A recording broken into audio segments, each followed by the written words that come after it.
Welcome back to my channel. আমি প্রিয়াঙ্কা পাত্র চ্যানেলে সবাইকে স্বাগত।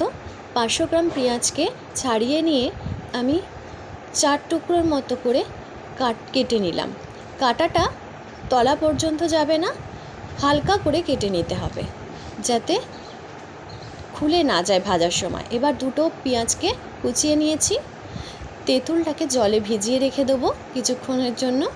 এরপর 1 চামচ জিরে গুঁড়ো, 1 চামচ ধনে গুঁড়ো, 1 চামচ কাশ্মীরি লঙ্কা গুঁড়ো, 1 চামচ লাল লঙ্কার গুঁড়ো আর মরিচ গুঁড়ো আর 2 চামচ টক দই, লবণ দিয়ে ভালো করে ফেটিয়ে নেব। মশলাটাকে রেডি করে রেখে দিলাম। এর উপর 1 চামচ হলুদ দিয়ে আবার মিশিয়ে নেব। এবার তাওয়াতে তেল গরম হলে তার মধ্যে পেঁয়াজগুলো একে একে ছেড়ে দেব। পেঁয়াজগুলো লাল পর্যন্ত যতক্ষণ না হয় ততক্ষণ ভেজে নেব।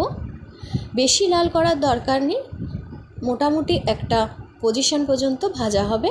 এবার তুলে নেব। তারপর তাওয়াতে ওই তেলের মধ্যেই মৌরি আর কালো জিরে ফোড়ন দেবো। তার মধ্যে কেটে রাখা পেঁয়াজ কুচিগুলো দিয়ে ভালো করে নেড়ে চেড়ে নেব।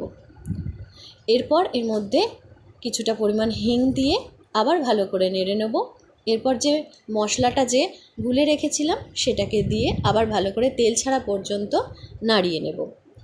নাড়া হয়ে গেলে এর মধ্যে 2 চামচ পোস্ত বাটা দিয়ে ভালো করে আবার মিশিয়ে নেব। মেশানো হয়ে গেলে এর মধ্যে টক জলটা তেঁতুলের দিয়ে দিলাম আর যে পরিমাণ নুনটা বাকি ছিল সেটা দিয়ে দিলাম। এরপর ভেজে রাখা পেঁয়াজগুলো তাওয়ার মধ্যে দিয়ে ভালো করে মিশিয়ে নেব মশলার সাথে। কিছুক্ষণ ফোটার পর এরপর ঢাকনা দিয়ে আবার কিছুক্ষণ ভালো করে সিদ্ধ হতে দেব। এরপর চিনি দেব, দিয়ে আবার ভালো করে একটু মিশিয়ে নিলাম। দিয়ে কিছুক্ষণ হওয়ার পর নামিয়ে নেব।